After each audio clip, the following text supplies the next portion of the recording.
जब मेरी माँ का जनाजा बाहर पड़ा हुआ था, गंदी औरत, तूने उस दिन क्यों नहीं बताया मुझे? तूने मुझे इस मुकाम पर लाकर खड़ा कर दिया कि मैंने अपनी माँ का पोस्टमार्टम करवा लिया। मैं रोज मरता हूँ, मैं अकेले में अपनी ड्यूटी में भी जाता हूँ तो ऑफिस में तन्हाई में बैठ के मैं रोता हूँ। तू मेरे नाल मुखलिस होंदी, तू मेरी वफादार होंदी, तू मैनू उस दिन नहीं दस दी और उसी कि हमजा ने, हाँ जी, कि रात को मैं आता तो तेरे पास ही था ना, कहीं और तो नहीं जाता था। तू मुझे उसी वक्त बताती कि हमजा मेरे साथ अम्मी के मर्डर की बातें कर रहा है, जबकि तू खुद भी जिम्मा मुलव्वस है। तू मुझे बताएगी, तू बात कर रही है कि ये हो गया वो हो गया, मुझे बालों से पकड़ा, अगले को तू फुद्दू बना रही है।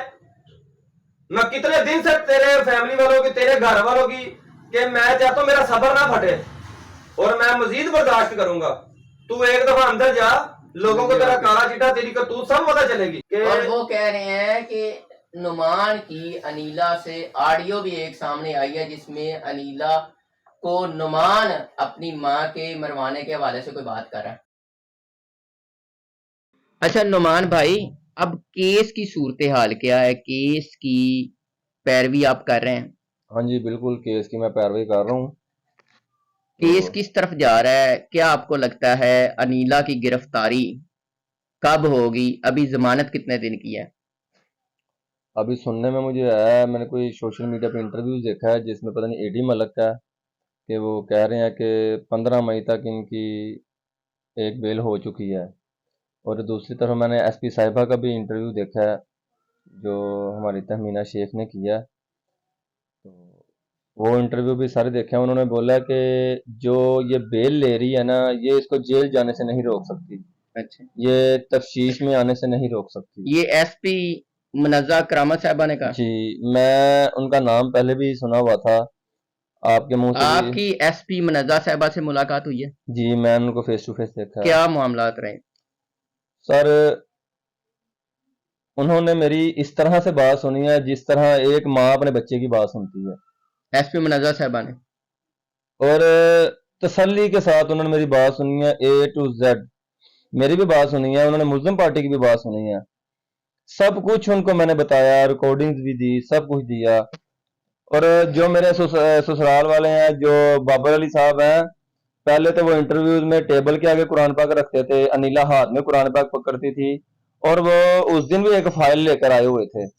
और एसपी साहब से वो कह रहे थे कि ये मेरे पास मेरी बहन की रिपोर्टें हैं और इसमें साथ में अल्लाह का कलाम भी लेकर आया हूँ।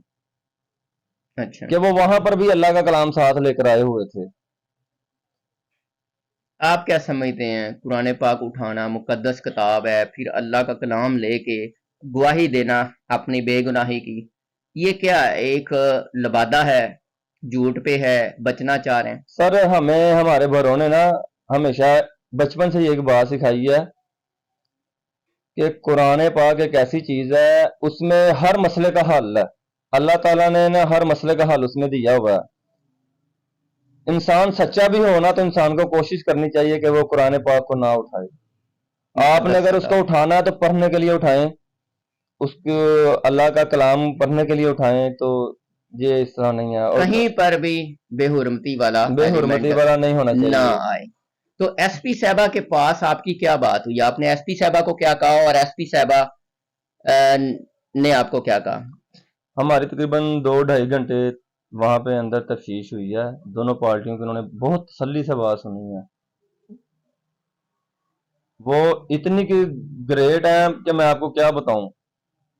यूसुफ भट्ट साहब से मैं मिला था, मैं बहुत ही उनसे मुतमिन हुआ डीएसपी था। साहब यूसुफ भट्ट साहब, यूसुफ भट्ट साहब, उनके बारे में आप क्या कहते हैं? उनसे मिलके क्या किया, कैसे बातचीत हुई, सर उन्होंने आपको क्या कहा? मैं यही बोलूंगा कि वो एक नस्ली ऑफिसर है, प्रोफेशनल ऑफिसर? प्रोफेशनल है, नस्ली ऑफिसर है, और एक खानदानी बंदा है वो। ये कैसे कह सकते हैं? सर, उनका तफ्तीश का तरीका, उनका बात सुनने का तरीका, और सबसे बड़ी बात, उन्होंने सरेआम बोला। जब उन्होंने फर्स्ट डे तफ्तीश की थी, मेरे तीनों मुलजमों की मेरी मौजूदगी में खुद उन्होंने तफ्तीश किया, किसी से नहीं करवाई थी। और तब भी उनके जुबान पर एक ही अल्फाज थे कि मैंने मैरिड पर करना है।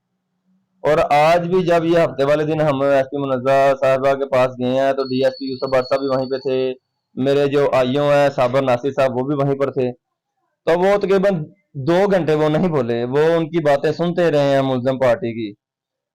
जब उनकी बर्दाश्त दो बाहर। घंटे सुनते रहे? जी 2 घंटे वो सुनते रहे हैं, यूसुफ भट्ट साहब नहीं बोले, 2 घंटे के बाद उन्होंने बोला। एसपी साहबा और यूसुफ भट्ट साहब डीएसपी जो हैं वो 2 घंटे तक उनकी बातें सुनते रहे? जी जी, हमारी उनकी तकरीबन 2-2.5 घंटे हमारी ये तफ्तीश चली है इस रूम में, और हमारे अलावा वहां पे कोई भी शख्स नहीं था। मैं आपको बता रहा हूँ कि फिर उन्होंने एंड पर बोला, एक ही बात किया कि मैडम ये 2 घंटे से हमें बेवकूफ बना रहे हैं। मैंने as a DSP Islampura circle, मैंने खुद अपनी मौजूदगी में ये सारी तफ्तीश की है, और इनकी बहन के उस्मान के साथ फिजिकल रिलेशन थे, इसकी मर्जी से सारा मर्डर हुआ है, फर्श धोया है, इसने दीवारें धोई हैं, बेड का गद्दा जो है उल्टा किया है। जब यूसुफ भट्ट साहब इतनी बात करते हैं ना कि इनकी बहन ने बेड का गद्दा उल्टा किया है, तो एसपी मुनज़्ज़ा साहब से बाबर अली जो है वो कहता है कि मेरी एसपी मुनज़्ज़ा साहबा, एसपी मुनज़्ज़ा साहिबा से बाबर जो है वो कहता है मेरा साला कि मेरी बहन को 7वां मंथ लगा हुआ था, तो इस स्टेज में वो बेड का गद्दा किस तरह उल्टा कर सकती है। तो फिर उनका ये जवाब था कि जब इस तरह की कंडीशन हो ना, तो गद्दा क्या हर चीज उल्ट हो जाती है। आप गद्दे की बात कर रहे हैं? ये किन्होंने कहा? एसपी मुनज़्ज़ा साहिबा ने। तो यार वो गद्दा इंटों का नहीं है, वो फोम का गद्दा है, ठीक है। तो डीएसपी साहब ने सारे हक़ाइक़ सामने रख दिए कि इनके ऑलरेडी हर चीज तैयार हो चुकी हुई है, इनकी लड़की के सिर्फ क्या नाम है, जब उसने अरेस्ट होना है उसके जुडिशियल होने का इंतजार कर रहे हैं। तो ये तो कातिल है, सब कुछ इसकी मर्जी से हुआ है, तो गिरफ्तारी का इंतजार कर रहे हैं। और यहां तक उन्होंने बताया कि ये लोग मुझे तरह तरह की सिफारिशें कर रहे हैं, मुझे तरह तरह बड़े बड़े लोगों के एमपी एमएनओ के फोन आ रहे हैं, बड़े बड़े सामियों के, कि हमारी सिफारिशों से क्या वो सजा से बच जाएगी।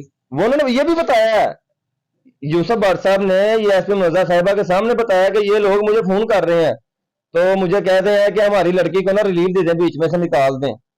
तो आगे से जो मेरी बड़ी साली है, शुमैला नाम है उसका, वो मौके पे डीएसपी साहब के मुंह पे कह रही है कि ये बंदा झूठ बोल रहा है। डीएसपी साहब जी, फिर वो सच बनाने हाँ जी, कह रही है कि ये डीएसपी साहब झूठ बोल रहे हैं कि एक डीएसपी इन्वेस्टिगेशन सर्कल है, और वो खुद कह रहे हैं कि मैंने किसी आईओ से, किसी तफ्तीशी से इनकी तफ्तीश नहीं करवाई, मैंने as a circle DSP Yusuf Bhat, उन्होंने बोला कि मैंने खुद तफ्तीश की है, इनकी खुद की है, खुद की पास है, बुला के की है, और मैं इस नतीजे पे पहुंचा हूं कि ये इन्वॉल्व है। हाँ जी, उन्होंने सारे हक़ाइक़ सामने रखे हैं। जब सारी बात हकीकत का पता चला, तो एसपी साहिबा ने बोला कि आप जा सकते हैं। फिर वो बीच में और बहुत बातें बोलती रही है, नहीं डीएसपी साहब कह रहे हैं कि सारा कुछ धोया है, सारा कुछ नहीं धोया, बस एक फ्लोर धोया, कि अपने मुंह से फ्लोर धोया, हाँ अपने मुंह से बोल रही है, और इस बात से वो मुकर नहीं सकते। शाहिद साहब की जब बात आ रही थी, शाहिद साहब पे वो बोतान लगा रहे थे। मुनज़्ज़ा साहिबा और डीएसपी यूसुफ भट्ट साहब के हवाले से आप क्या कहेंगे अगर वो सुन रहे हैं तो? मैं उनसे मुतमिन हूँ। मैं कहता हूँ कि उन्होंने मेरिट पे मेरा काम किया है। मैंने आपको पहली लाइन में बोला कि उन्होंने मेरी इस तरह से बात सुनी है जिस तरह एक माँ बच्चे की बात सुनती है। बहुत ही नहायताना अच्छे तरीके से उन्होंने मेरी बात सुनी है कि मैं एक सिविलियन हूँ, मुझे इस तरह के ऑफिसर के पास जब इंसान जाता है ना, तो वैसे उसकी टांगें कहाँ पर ही होती हैं, वो बहुत ज्यादा नर्वस हुआ होता है, और उन्होंने बहुत अच्छे तरीके से मेरी बात सुनी है। एसपी इन्वेस्टिगेशन मुनज़्ज़ा करामत साहबा और डीएसपी यूसुफ भट्ट साहब, जिनके हवाले से ये इतनी काबिल तारीफ बातें कर रहे हैं, ये किसी भी ऑफिसर के लिए बड़ी क्रेडिट की बात होती है कि मदई पार्टी और इतने हाई प्रोफाइल केस के हवाले से उनकी इस तरह तारीफ करे। तो अब आप क्या समझते हैं कि आपका केस सही सिमत में जा रहा है? मेरे अल्लाह के हुक्म से बिल्कुल सही जा रहा है। आप इन दोनों ऑफिसर से, इन्वेस्टिगेशन से सेटिस्फाई हैं? जी मैं सर्टिफाई हूँ उनसे, मैं इनसे हर लिहाज से मुतमिन हूँ, क्योंकि एक तो हो ना, क्योंकि लुकी छुपी बात हो, मेरी आंखों के सामने सारी गुफ्तगू। मुनज़्ज़ा साहबा ने आपकी पूरी बात सुनी? जी उन्होंने पूरी बात सुनी है। उन्होंने फिर क्या एंड पे कहा कि आपकी तफ्तीश जो है? एंड पर उन्होंने कुछ नहीं कहा। एंड पर उन्होंने जो हमारी क्या नाम है मुल्ज़म पार्टी है बाबर, उसने एंड पर बात की थी कि बातों में कि जब शाहिद साहब घर के अंदर एंटर होते हैं ना, तो जो हमजा है वो अनिला को बालों से पकड़ के ना पीछे करता। अच्छा, हमजा फतेला भाई जी, हमजा बालों से पकड़ के अनिला को पीछे करता है, और वहीं पे मैं उनसे इजाजत लेकर मैं उनको कहता हूं कि एसपी साहिबा आप सीसीटीवी फुटेज देखें। ये कह रहे हैं कि शाहिद साहब घर के अंदर एंटर होते हैं और हमजा अनिला को बालों से पकड़ के पीछे करता है। जबकि हमजा तो उस वक्त घर में ही नहीं था। हमजा तो गया हुआ था बाहर रेगमार लेने, और ये उसने अपने जवान तफ्तीश भी माना है। रेगमार क्या करना? रेगमार दीवारों से ब्लड मिटाने के लिए। अच्छा, ये वो किसने भेजा था? हमजा, उस्मान, अनिला थे, इन तीनों के मुशावरे से गया है ना। अच्छा, शाहद साहब जो सुतेले आपके वालिद हैं, उनके हवाले से ये कहा जा रहा है कि उनको भी शामिल तफ्तीश करना चाहिए, असल मुलजम वो है। आपका भी कहा जा रहा है कि इनकी एक ऑडियो लीक हुई है। ऑडियो पे मैं बाद में आता हूं, पहले शाह साहब के हवाले से बताइएगा। सर, शाहिद साहब की जो बात, आपने शाहद साहब को एसपी इन्वेस्टिगेशन सामने पेश किया? जी, शाहिद साहब को हमने पेश किया। एक बंदा जब एसपी साहिबा के सामने पेश हो गया तो मुझे नहीं लगता कि उसके आगे उसको कहीं और पेश होना चाहिए। तो अगर वो बीच में मुजरिम होते या उनको कोई कसूर होता, और यार एक बंदे ने अपना जवान बेटा दे दिया, ठीक है, और वो पहले ही अंदर से मरा हुआ है, तो आप उल्टा ही उस पे लगा रहे हैं। और मेरे ससुराल वाले कह रहे थे इसको पकड़ो, इसको पकड़ो। शाह साहब को? हाँ जी, एसपी साहिबा ने बोला है तो कोई सबूत, कहते हैं आप तफ्तीश करें आपको पता चलेगा, और कह रहे हैं आप बेवकूफ तो नहीं है, इल्जाम आप लगा रहे हैं, सबूत भी आप दें। हाँ, अगर और मैं फिर आप मुलजम पार्टी? हाँ, एक शख्स पे मैं इल्जाम लगा रहा हूँ तो जाहिर बात है मेरे पास कोई प्रूफ होगा तो मैं इल्जाम लगाऊंगा ना, कि मैं हवा में तीर छोड़ दूंगा। आप क्या चाहते हैं, या आप चाहते हैं कि शाह साहब को भी इन्वेस्टिगेट किया जाए? सर, वो हो चुके हैं इन्वेस्टिगेट, वो क्लियर हो चुके हैं। अच्छा। हाँ, ये अब अच्छा, एसपी मुनज़्ज़ा साहबा के सामने हाँ जी, शाह साहब ने क्या कहा?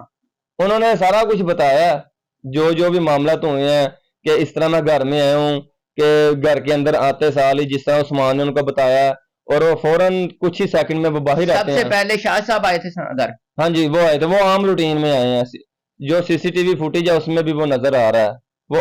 सबसे पहले शाह साहब को पता चला कि ये वाकया हो गया? हाँ जी, बिल्कुल, शाहिद साहब को पता तब चला। क्या कंडीशन थी जब वो घर दाखिल हुए? घर दाखिल हुए तो उस्मान ने उनको बोला था कि मामा, सॉरी आंटी, आंटी कह के बुलाया था कि आंटी वॉशरूम में गिर गई हैं। तब वो मौजूद थी घर पे? मामा तो डेथ हो चुकी हुई थी मेरी। नहीं, मतलब उस टाइम डेड बॉडी घर में मौजूद हाँ जी, थी? डेड बॉडी घर में मौजूद थी। और वो कह रहे हैं कि नुमान की अनीला से ऑडियो भी एक सामने आई है जिसमें अनीला को नुमान अपनी माँ के मरवाने के हवाले से कोई बात कर रहा है। एक ऑडियो भी सामने आई है। नहीं, ऐसा कुछ नहीं है। मैं आपको एक बात बताता हूँ। तीसरे दिन अनिला ने जब मुझे सब कुछ बता दिया, जिस तरह कि मैं पहले भी इंटरव्यू में बता चुका हूँ, अनिला ने जब मुझे सब कुछ बताया, तो उससे पहले रिकॉर्डिंग तो मैं अनिला की सुन चुका हुआ था कि यार ये मेरी वालदा की कत्ल में मुलव्वस है, लेकिन कहाँ कहाँ किस किस हद तक इसका रोल है वो तो हमजा ने हमें बाद में बताया था ना। जब हमजा को हमने रिकॉर्डिंग सुनाई तो हमजा ने सब कुछ बता दिया, ऐसे ऐसे 5-6 दिन के बाद मालूम काली ने बता दिया। एक रिकॉर्डिंग में आप अनीला को कह रहे हैं कि आपने इस बात पे कायम रहना है। मैं आपको बताता हूँ, कायम नहीं रहना। वो ना एक स्टॉम्प था। हाँ, ठीक है, वो एक स्टॉम्प पेपर था कि मुझे तो ये तो पता चल गया हुआ था ये कातिल है। कसम भी इसने खा ली थी, कुरान पाक के ऊपर हाथ भी रख लिया था कि इसका जो गंदा चेहरा था वो मेरे सामने आ चुका हुआ था। हमजा ने ये बताया था कि हम 3 माह से प्लानिंग कर रहे हैं, तो क्या मैं इसके लिए कोई प्लानिंग नहीं कर सकता था? मैंने आज इसके लिए प्लानिंग की है, मैंने खामोशी से सारे काम किए हैं, तो इसकी चोरी पकड़ी गई है। अगर मैं डंडोरा पीटता, सबको जाकर बताता, तो शायद मैं इस मुकाम पर पहुंच ही ना पाता। मेरे घर वालों को नहीं पता था कि मैं क्या कर रहा हूँ, क्योंकि मुझे मेरा ट्रस्ट उन पर भी अच्छे तरीके से नहीं बैठ रहा था। जहरी बात है, और सदमा भी बहुत बड़ा था। मैं आपको बताता हूँ कि दौरान कब्र कुशाई जब मैं बाहर निकलता होता था ना, तो जगह जगह पर मुझसे बाइक लग जाती थी कि मैं बाइक चला रहा होता था और दिमाग में कुछ और होता था। तो अल्लाह ताला ने मुझे बहुत सी जगह से बचाया है, मुझे ये खरोच भी नहीं आने दी। आपके हवाले से जो रिकॉर्डिंग आई है, एक तो आप स्टाम के हवाले से कह रहे हैं, दूसरा आप ये कह रहे हैं कि आपने इस बयान पे कायम रहना, इस तरह की कोई बात? मैं आपको स्टाम की एक बात क्लियर कर देना चाहता हूँ। मेरी बीवी कुरान पाक पे हाथ रखकर, अपने बच्चे पे हाथ रख के कसम खा रही है। हमजा और उस्मान का वो सब कुछ बता रही है, लेकिन उस स्टाम्प पेपर में शाहिद साहब का जिक्र नहीं है। अच्छा, आप बात को समझने की कोशिश कर रहे हैं कि मैं पहले दिन ही शाहिद साहब का नाम? हाँ जी, तू मेरी बीवी है यार। जदों हमजा तेरे नाल मेरी मां दे कत्ल दी प्लानिंग कर रहा सी, मेरी मां जिंदा सी, ਤੇਰੇ ਨਾਲ ਜਦੋਂ ਮੇਰੀ ਮਾਂ ਦੇ ਕਤਲ ਦੀ ਪਲੈਨਿੰਗ ਕਰ ਰਿਹਾ ਸੀ ਤੂੰ ਉਦੋਂ ਤੇ ਮੈਨੂੰ ਦੱਸ ਸਕਦੀ ਸੀ ਨਾ ਕਿ ਹਮਜ਼ਾ ਮੇਰੇ ਨਾਲ ਗੱਲ ਕਰ ਰਿਹਾ। ਬਿਲਕੁਲ ਠੀਕ ਹੈ। ਤੂੰ ਕਿਸ ਮੂੰਹ ਦੇ ਨਾਲ ਉਸ ਪਾਕ ਕਿਤਾਬ ਨੂੰ ਹੱਥ ਲਾ ਰਹੀ ਹੈ? ਤੇਰੇ ਹੱਥ ਕੱਟ ਦੇਣੇ ਚਾਹੀਦੇ ਨੇ। ਤੂੰ ਮੇਰੇ ਨਾਲ ਮੁਖਲਿਸ ਹੁੰਦੀ, ਤੂੰ ਮੇਰੀ ਵਫादार ਹੁੰਦੀ, ਤੂੰ ਮੈਨੂੰ ਉਸ दिन ਦੱਸਦੀ और उसी कि के साथ हमजा का ने, नाम हाँ ले जी, लेते। कि रात को मैं आता तो तेरे पास ही था ना, कहीं और तो नहीं जाता था। तू मुझे उसी वक्त बताती कि हमजा मेरे साथ अम्मी के मर्डर की बातें कर रहा है, जबकि तू खुद भी इसमें मुलव्वस है। तू मुझे बताएगी? इसको तो पता ही नहीं था कि हमजा इसकी रिकॉर्डिंग कर रहा है। हमजा रिकॉर्डिंग कर रहा था। हमजा रिकॉर्डिंग कर रहा था। हमजा क्यों रिकॉर्डिंग कर रहा था? उसको मजबूर किया गया था। सर ये बात मैं अब कोई ऑथेंटिक तरीके से नहीं कह सकता कि उसको मजबूर किया गया, क्योंकि देखो कत्ल तो तीनों ने किया है। अब जाहिर बात है जब वो तीनों मिलकर कत्ल करेंगे तो एक दूसरे के वो वीक पॉइंट तो अपने पास रखेंगे कि कल को ये मुझ पर इल्जाम लगा दे तो मैं इसकी ये चीज दे दूं। ठीक है। जिस तरह अनीला ने कुरान पाक के ऊपर हाथ रखकर बच्चे पे हाथ रख इन दोनों पर इल्जाम लगा दिया। उस्मान ने रिकॉर्डिंग दे दी जी हमजा ने और अनीला ने मिलकर कत्ल किया है, रिकॉर्डिंग के बगौर। हमजा तोते की तरह सब कुछ मान गया।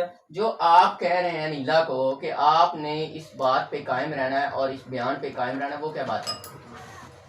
सर वो कायम रहने वाली बात नहीं है। जब इसने स्टाम्प पेपर इसने पढ़ा है, ये कोई चूची नहीं है, ये इसने बीए किया हुआ है, बीए भी इसका अनकम्प्लीट है, एफए का पता नहीं बीए एस क्या तो पढ़ी लिखी है। तो इसको मैंने स्टाम्प अपने हाथों में नहीं पकड़ाया था, इसके हाथ में पकड़ाया था कि बीबी ये पकड़। वो स्टाम्प क्या था? वो स्टाम्प में इसने यही जो बताया हुआ था कि हमजा और उस्मान ने मिलकर मर्डर किया, इस तरह मुझे बालों से पकड़ के अंदर कर दिया। मेरा स्टाम्प लेने का मकसद ही यही था। मुझे पता था कि ये गिलगिट है और इसने अपना रंग बदलना है। इसको थोड़ी पता कि मैं कब्र कुशाई के चक्रों में पड़ चुका हूँ। बात मैंने एसपी मुनज़्ज़ा साहब के सामने खोल भी दी है, उनको बताया। मुझे पता था इन लोगों ने बात करनी है, मैंने खुद बोला। मैंने कहा सर इससे मैंने एक बयानी हल्फी लिया था जिसपे ये मुझे हमजा और उस्मान के बारे में सब कुछ बता रही है कि इन लोगों ने कत्ल किया है। अगर शाहिद साहब इन्वॉल्व थे तो वो स्टाम्प में शाहिद साहब का जिक्र क्यों नहीं है? या उस दिन वो बोल लेती। अगर उस दिन नहीं बोली जब मेरी माँ का जनाजा बाहर पड़ा हुआ था, गंदी औरत, तूने उस दिन क्यों नहीं बताया मुझे? तूने मुझे इस मुकाम पर लाकर खड़ा कर दिया कि मैंने अपनी माँ का पोस्टमार्टम करवा लिया। मैं रोज मरता हूँ, मैं अकेले में अपनी ड्यूटी में भी जाता हूँ तो ऑफिस में तन्हाई में बैठ के मैं रोता हूँ कि तूने मुझे किस मुकाम पे ला। मैं अपने दोस्तों में सर उठाकर नहीं बैठता। इन लोगों के मुलव्वस करने से ना कोई मुलव्वस नहीं हो जाता। एसपी साहिबा ने ना एक बहुत अच्छी बात बोली थी जब ये शाहिद साहब के बारे में बात कर रहे थे ना, तो उन्होंने कहा कि शाहिद साहब के बारे में आप बात कर रहे हैं, कोई सबूत दें। तो आगे से बाबर साहब कहते हैं कि आप तफ्तीश करें, आपको पता चलेगा। कहते हैं ये कोई तरीका है कि आप जो मुंह उठा के जिसका मर्जी नाम ले लें कि उसको पकड़ लें, उसको पकड़ लें। कानून मानता है सबूतों को। अगर आपके पास कोई सबूत है तो दें। अगर तू 302 में नामजद हुई है, हमजा हुआ, उस्मान हुआ, मैंने कोई सबूत दी है तो आप लोग नामजद हुए हैं। इस तरह कानून की सबसे बड़ी FIR है 302। तू को अपने आप को साबित करके तूने मेरी माँ का कत्ल नहीं किया। अभी तक वो साबित नहीं कर सकती। सर ये कर ही नहीं सकती। और आपको 100% पता है कि मरकजी मुल्ज़िमा यही है, सर मरवाने वाली यही है। मैं आपको बता रहा हूँ, ये तो ना एक बार अगले से कहना कि 100% ये पता है वो पता है। मेरी वालदा घर पे नहीं है तो घर की बड़ी ये है। बात समझ आ रही है आपको? बिल्कुल। मेरी बीवी की इजाजत के बगैर घर के अंदर कोई दाखिल हो सकता है? तू बात कर रही है कि ये हो गया वो हो गया, मुझे बालों से पकड़ा, अगले को तू फुद्दू बना रही है। मैं कितने दिन से तेरे फैमिली वालों की, तेरे घर वालों की, कि मैं चाहता हूं मेरा सब्र ना फटे और मैं मजीद बर्दाश्त करूंगा। तू एक दफा अंदर जा, लोगों को तेरा काला चिट्टा, तेरी करतूत सब पता चलेगी। तो जितने भी तेरे फैमिली वाले बकवास कर रहे हैं, तेरे घर वाले बकवास कर रहे हैं, इनके पास ना हर इंटरव्यू में काम होता है लाजमी। नुमान की 2 शादियां हो गई हैं और तू 11 साल से मेरे साथ थी। तब तो नहीं कहा। ठीक है, मैं ऐसे सबूत दूं तो तू फिर मानेगी?